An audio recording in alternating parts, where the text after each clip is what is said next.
when you're in your darkest moments, what helps? And when you're in your highest moments, where do you go to celebrate?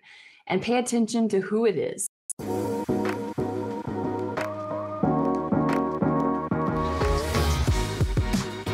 Hello and welcome to Love as a Business Strategy, a podcast that brings humanity to the workplace. We're here to talk about business, but we want to tackle topics that most business leaders tend to shy away from. We believe that humanity and love should be at the center of every successful business. I'm your host, Jeff Ma, and as always, I'm here to have conversations with real people, real life, real businesses, talk about the real world. And my guest today is Megan Billnoske. As a certified training manager, director, and professional artist, Megan has trained 14,000 leaders plus around the world, had 27 bosses, worked in over 12 industries, and launched over 14 brand new corporate training programs. While living in Houston, she spent the last 13 years working with corporations to develop their leadership training programs, both domestic and abroad, including work with Disney Institute. Ready to cut the cord, Megan launched her own company this year called Inspire, modeled after the Latin meaning of inspire. Inspire. You got to help me with this, Megan. Inspirare. It's like Italian. I think it's Italian. But Latin, Latin. Italian. And it's meant to breathe life into. And this year alone, she's worked for Fortune 500 clients, been nominated for the Houston Business Journal's 40 Under 40 Award, spoken at 4 industry conferences, and received the highly coveted Member of the Year Award for Houston's National Speakers Association, where she's also president-elect. Megan specializes in working with leaders who are ready to have fun, strengthening their leadership skills, unleashing team performance, and delivering legendary return on investments. So, Megan, with that, I would like to welcome you to the show. How are you? Thank you. Thanks for having me. I'm doing really well. I can't believe the new year has already started and is in full swing. Yes, this is being recorded right at the turn of the new year. And not sure when people will be listening to it, but it is January. It's like mid-January right now. Megan, you and I had we crossed paths at an event last year, and since then we've been chatting about life and business and change and all this stuff, and I've been super looking forward to all last year and now get to kick off this year to have this conversation with you. So I really appreciate you coming on, sharing your story with us. Yeah, of course. Hey, I'm an open book and happy to share life lessons or, just anything that would help someone else. But sometimes some things come up and you learn lessons as you go. So yeah, happy to share anything that I can do to help someone else. Well, let's start with you, as personal as we can get here, but talking about passion. I want to know, what is your passion, Megan, and where did it come from? What is the source of it? Ooh, that is a personal question. I'd say my passion is probably something that I continually get told I have a lot of, and it's very organic. It is very authentic, and I don't think it's very common. So people tell me all the time, but I have a lot of energy. And so I think my passion comes in putting energy, everything I can do at the best that I can do in every direction that I usually go. And so I think my passion, tying that into a career, really is around helping people have the energy and the drive to make changes, to bring in, if it's a career change they're looking for, or I work with students. And so it's, how do I change majors and how do I have my first job? But in corporate, it's very different. How do I talk to my supervisor? Or I'm a new manager. How do I lead people? And so I think it's the energy and the positivity that anybody can do anything. It's just a matter of what's your confidence level, what are the skills you need to get there. And so it's this growth mechanism that, I don't know, I've always been a lifelong learner. And so I think it's only fitting that I'm in the learning field so that I can help other people do that. But I really think it came from, I'm going to tie it into probably my 10th grade speech class. It's where I fell in love with public speaking, right? It usually ties to somewhere in your young childhood or early adult, I guess.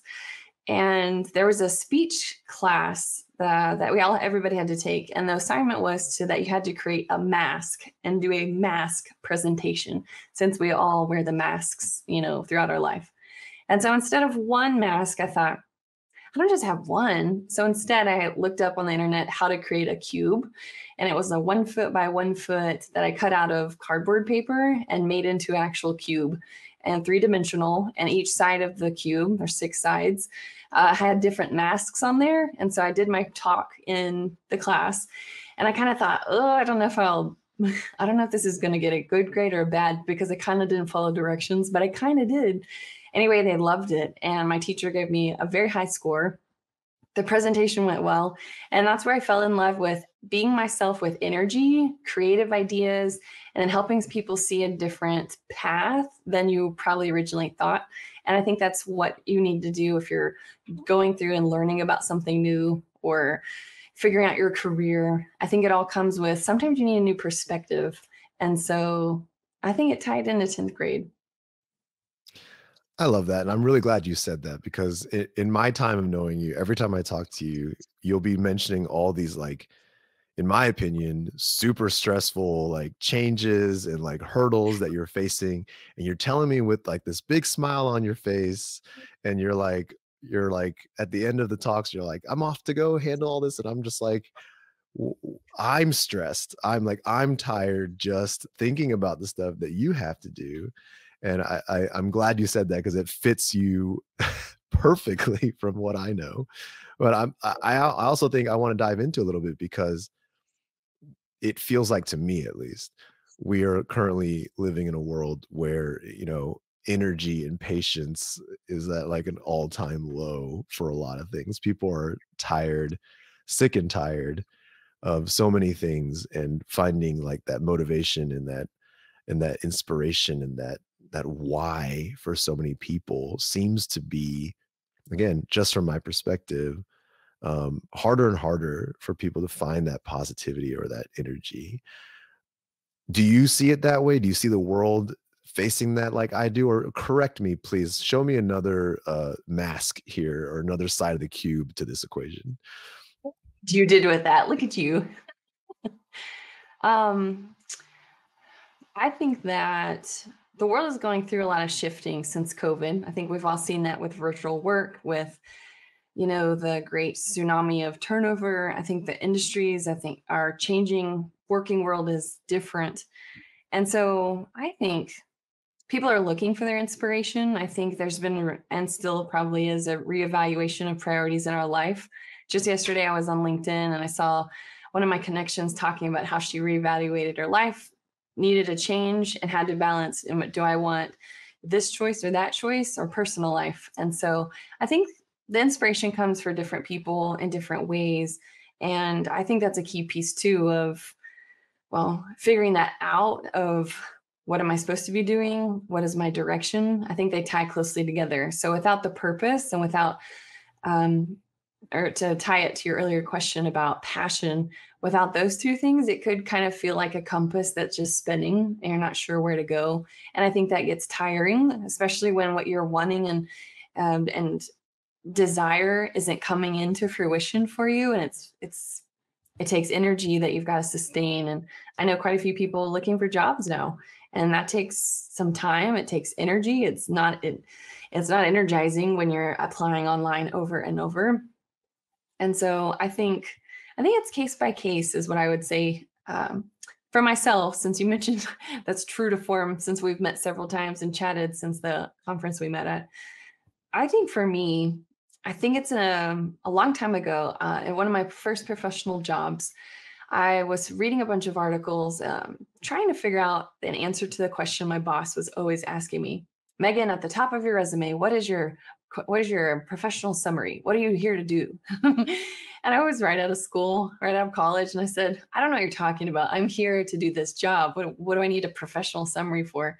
And so in my reading and trying to get involved in my career with corporate training, I started reading Training Magazine, Training Industry, and I came across an article and it talked about how you are what you surround yourself with. And so for myself, I started thinking, what would that be great?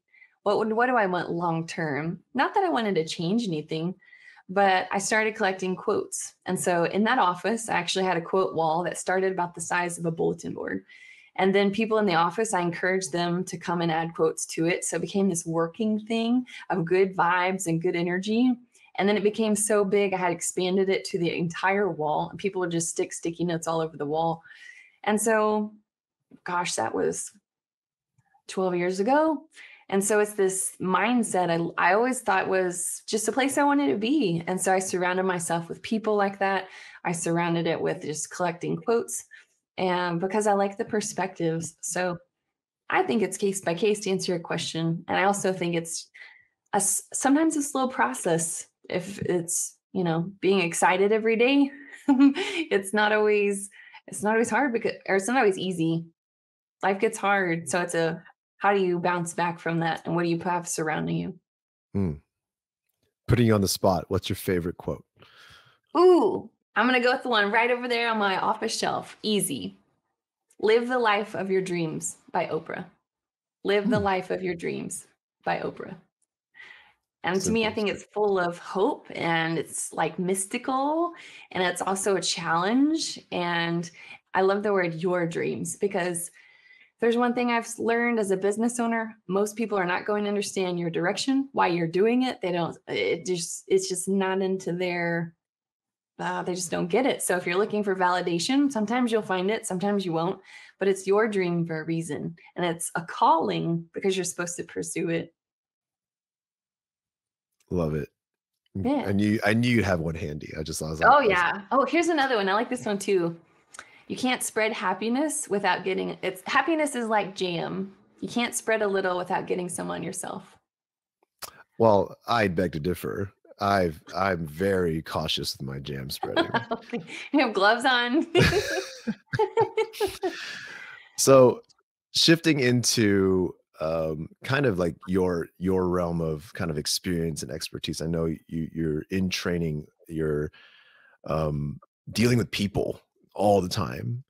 And one of the topics I wanted to kind of broach with you is around, we already talked about this lack of energy or this kind of tiredness in people, but I think it's paired in my mind with like a sense of discomfort or fear, and it exists in the corporate workspace, kind of in, from my worldview, kind of across many mindsets nowadays, where there's this battle, and I've always said love as a business strategy. The antithesis of that would be like fear as a business strategy. And so to me, like fear is the enemy, I guess, in terms of what I'm trying to put out into the world. And I wanted your take on kind of what you've seen and experienced around, you know, I guess specific in the workplace, but how fear has driven people, how you help people work through that, or how you help people navigate that. Oh, yeah, that's a great question. You know, Being somebody that is a lifelong learner means I love change and I love new things because I'm learning. And so for me, it's a comfort zone because that's the space I like to stay in, always doing something new. But for my experience in corporate, or I'll say even just in friends or family too, a lot of times change is scary. And so change is a partner with training and development. And so if I'm coming into an organization to help leaders grow, that's change. Or a new supervisor inherited a team and now they're trying to work together better, that's change. And so I think fear is right in there. It's like the jelly on the sandwich. It's right in the middle of figuring out the slice of bread, that's change, and then growth is on the other side, and then fear is in the middle. And I think it's different for everybody. I think it sometimes is that you move through that change really quickly, but the fear is maybe not so big, like trying something new at the grocery store. If it's not that important, it's the same brand but it's a different color of box or something simple. But I've seen fear is very large when you start getting into reorgs, and you see organizations shift and you have new supervisors. Or really scarily, those reorgs sometimes come with layoffs. And although maybe 2 people out of a team of 20 were laid off, you still have that fear ripple throughout the whole group. And it's the uncertainty that comes with that change of what's next. And so to me, that's where I like to sit, because with the natural energy that I like to have, and you'll see my office, it's colorful. It's something that I just like to, that makes me happy. But for someone that doesn't enjoy change, I like to partner with them to walk them through it. And sometimes it's a matter of just seeing the world differently through a quote, right? That's perspective change. Or like these peacock feathers I use in my training classes. That's not just decoration. I'll take all 90 of them to a class, but I'll teach something that helps you see it differently. Because when you can start doing that, that fear kind of goes away, which allows you to change and shift and do things differently. And so I think that's a big part of not just corporate, but right now there's somebody in my family battling cancer, stage 4. It's not good. And there's a lot of change going on. And so it's trying to process through as a family of how things are going to work. And, it's one step at a time sometimes. So it could be simple, like buying new macaroni in the grocery store, or it could be like I just shared about cancer in the family and trying to figure that out. Or you have a new job and you've changed and you're nervous about walking in there the first day. So that's where I like to sit, because I believe that there's so many opportunities and a life of abundance. There's so much to pick from and great things that can come your way, that even though there's a seed of fear, the tree of creativity and solutions around it, I think far outweigh it. But sometimes you need a helper to find that. So Mm. that's where I like to sit. Did I So answer your question? I feel like I just went it in did. like, It's just, oh, this is leading to more and more. So, yeah, yeah.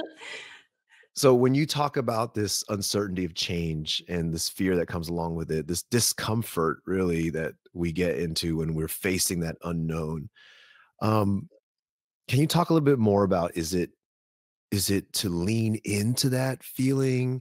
Is it to color it differently? Like, can you prescribe a little bit more of what it's like to like step through that, or to like, is it about embracing something? Like, I want to like pull nuggets out of this mindset you have. Sure. I think it starts with, just like with any leadership training, it starts with knowing and being self aware. So I can tell you that in my experience, when I am doing a keynote or starting a big Fortune 500 client job, or something that is naturally you're wanting to do well and you care, so it makes you nervous. Normally, it's starting off with, what is your body telling you? Because sometimes, like when I was in a 5-car pileup on a major freeway in Houston, I was car number 4, and I thought I had actually died. The airbag deployed. I saw a white light. It's not a joke. It actually, it was very real. And it was the airbag deploying. But it was very much figuring out, my body said, I got out of the car, ambulances are coming. I got out of the car and I thought, I'm fine. I'm fine. Even the paramedics came and took my blood pressure. It was like 180, huge number compared to normal. But my point is, my brain was rationalizing, I'm fine. This is okay. I'm fine. But my body was saying no.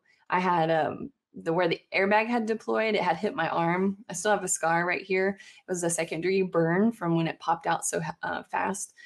But my body was telling me different things. It has an elevated heart rate. My hands were sweaty, but my brain was separated from what was really going on. So to me, when you have a fear moment of how to step through it, I always recognize when I'm procrastinating, or like when something's a really bright light and you don't want to quite look at it and you're just like, if I don't look, it'll go away and it's fine. When I feel those, and then I also start feeling the physical symptoms of a dry mouth or my hands may shake, it's paying attention to my body first. Because although my mind may think things are fine, my body may be saying something different. And so I've got to align those before I can step through it. And so normally it's a matter of just figuring out, I think I'm nervous about this. Okay, so what do I do? And then I shift into normally helpers. So if I'm talking to a good friend of mine, or I'm preparing and practicing, or I need to take a break and take a minute and step away from it. But it's finding those self symptoms so that I know I'm a little afraid. And in actuality, when I notice, like the not looking at something, it's just a visual for me, but That's exactly what sparks me to go directly at it. So it's this interesting thing that I've started doing because that's the space I like to live in. If I'm afraid of it, then it's just, if I recognize it, I can step through it because I know it's not leaving. And once you're on the other side of it, you see all these amazing things happen. And you read some very kind words about my background and my bio, the awards that I've been nominated for, the president-elect position. I mean, when I started my business a year ago, yesterday was the birthday, by the way. Yay! Oh, congratulations. Thank you. Stepping through that fear to leave corporate where I had a very well-paying job with consistent paychecks, with high-ranking benefits on a regular schedule in a world I had always known and my parents knew was very normal to me. I had some major fear moments, and I'll tell one because just one story, I guess, now to give you an example of stepping through it. So it was 3 days before I was going to resign from my corporate job. I had everything planned out, everything was fine. I had support from my husband, like we had a plan, we're good to go. But 3 days before, I had a major panic attack sitting in this very chair. And I thought, oh my God, what am I about to do? I don't know what I'm about to do. How am I going to figure this out? A million questions. And as someone that's been independent, I've always owned my, or earned my own paycheck. So it's important to, I don't know, be independent. It's just important to me. And so I was about to go onto my husband's insurance and just figure this out. And it was weird because that morning, I was about 9:30 in the morning. It was a Tuesday, and I'm sitting here and I got a text message. And it was from a friend of mine. Her name's Jennifer. And we weren't close friends. It was like this really, the reason it was so odd was because we hadn't really ever talked. We met a couple of months previously at a conference, worked together a little bit. And so for a random text message this morning, I thought, what? And she said, hey, do you need to talk? And I thought, I'm sorry, what? And I just thought, this is a sign and I'm going to take it. So I said, yes, I need to talk. And she called me about 10 minutes later. We had this great conversation about what it's like to become a consultant. And she shared some music, like a specific song. It's called Oceans, Where Feet May Fail. It's a Christian song. And she sent it to me. And after I listened to that song, it's all about fear, stepping out in the ocean where your feet may fail. And so after I listened to that song, everything was cleared off of my shoulders. And I knew 100% what I was supposed to do. And I went right at it. I resigned the next 3 days. And here I am a year later celebrating a birthday. And I have a stack of clients and I've learned so much. So it was recognizing I was afraid then, asking all those questions, and then thinking, how can I, like, she just walked into this support role and being able to accept help and figure out what I needed. And I needed somebody to talk to. So I did that. I took that opportunity and then I looked straight at it and I said, all right, let's do it. And it was one of the best things I've ever done. On the other side of it is this great journey that I can look back now, all because I stepped through fear at that instance. Now, the whole year I've had those moments happen all the time. And I will tell you, Jennifer and I are very good friends now, and we share stories and songs all the time. And so I think it's just, that works for me, maybe different for each person, but it's pretty powerful when you continually repeat that process and you're training your brain that it's okay to step through that and that really cool things happen. And so that's just kind of what works for me. Wow. Did you ever find out what like specifically possessed her to just text you out of nowhere? Yeah, actually, I want to say I asked her that damn. I said, "How did you know I needed to talk to you?" She said, "I just had a feeling." And so we get feelings. I call them tugs. I don't know if it's energy, if you want to be spiritual, whatever people like to believe in, but I get tugs, and that's what she talks about. I just felt like I needed to talk to you, so she reached out. And so I think those two, if when you watch for the signs, being scared, sometimes we shut down and we go inside, right? It's typical if you watch Simon Sinek's Start With Why, How Great Leaders Inspire Action. He talks about back in the cave survival days, the tribe had to survive. And so you have to fend off, saber-toothed tigers, and you have to come in together as a tribe. And so fear, even today, we have to figure out how to protect ourselves. We get defensive. We do things that, we're shy away from family or people that, would help us, but we just come inside. And I don't know. that's just, it doesn't work for me. And when she and I chatted about it, it was very much like something that reached out to her, and we're good friends today. So That's very cool. yeah. So, okay, let's say I'm facing, a change. I'm feeling the symptoms. I'm recognizing the state I'm in.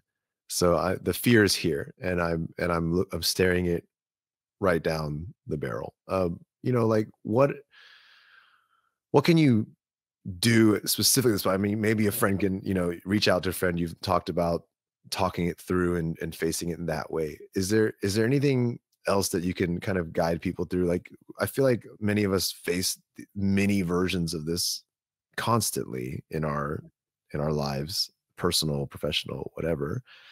And so is there like a process through to practice, other than, calling my friend up every single time to like talk through all the things I'm going through?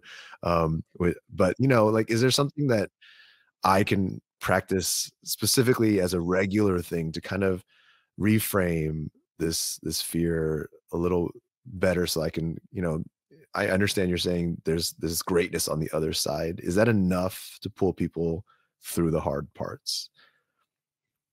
I think it's a blend of having faith that there's something out there, that when you get through there, the faith that something great is there. But I also think, from my story about my friend, that's a very big part of mine, is knowing what helps you. And if you don't know what helps you, that's okay. That's the cool part of the journey too. I would encourage people to look at, when you're in your darkest moments, what helps? And when you're in your highest moments, where do you go to celebrate? And pay attention to who it is. What's the energy people are giving you on the phone? Do they celebrate with you, or is it questioning and it's just an energy sucker and you're like, ah, this is worse than I came in with? So I think it's recognizing that energy of, where does it help you? Some people like to journal. I've tried journaling and I do it from time to time. Journaling is a great way if you want to think about the end at the end of the day and you sit in bed and you're writing in your journal, or at the end of a work day and you want to write about what happened, or something that you're struggling with. If it's a difficult employee or a difficult decision. So I think journaling is a good way to go about it. Talking to a friend, but knowing the right friends, because not all of them are family. They're not all going to be the same for you as the support factor. I also think that it could be a blend of what brings you joy. So, walking through fear, I love talking to people. So, that's probably why the example I shared with you, that lit me up about talking to people. But if you have a hobby with music, or if you love art and you're an artist, or if you want to be outside and you want to go fishing like my husband, I think it's figuring out what really makes you happy, to kind of give you in a space of how to step through that. It takes the energy. And if you'll notice, what I'm sharing with you are find times of how you're getting high energy. Is it your hobbies? Is it the right people? Because I think once you come to a place where you make the decision, which is what you're getting to, of, I choose to step through this, or I choose to take one step, and maybe another one later, but choose to try it. I think people can break it down into what works for you. Is it family? Is it journaling? Is it taking a vacation? Depends on how big it is.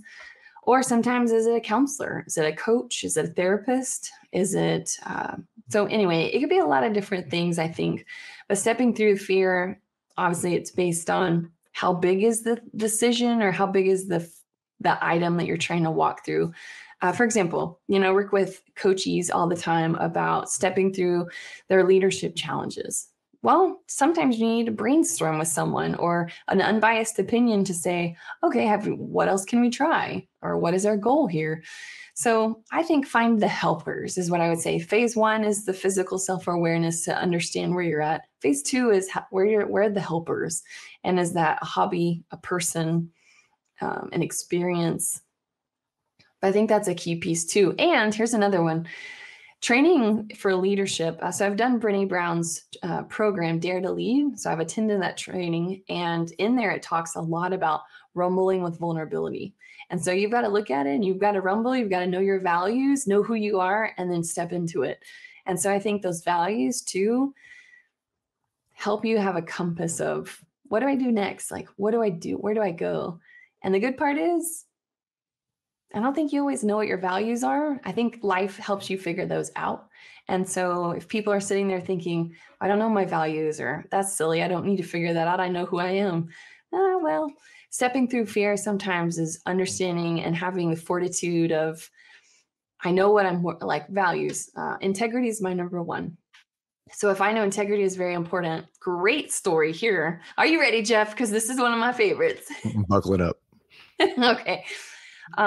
So integrity is my number one. And so stepping through fear, there was in my 27 bosses of corporate world, from the very first job I had as an HEB cashier all the way to now, 27 bosses. I was asked to steal intellectual property from on behalf of one of them. And I don't know about you, but that violates integrity. And I thought, okay, well, this is no brainer. My values say this is a line in the sand. I'm not doing this. My fear is coming in to say, if you say no to this, will you still have a job? And then if you still have a job, what's next? Because retaliation is in the dictionary for a reason, even though a lot of HR professionals and corporate will tell you it doesn't. You're dealing with human emotions. You're dealing with people that will have biases and preferences and can have an influence on a direct report. And so I recognized the shock. So I was sitting in the meeting and I thought, are you asking me to steal? And I said, yeah. So it confirmed it because I'm in shock. I'm in disbelief.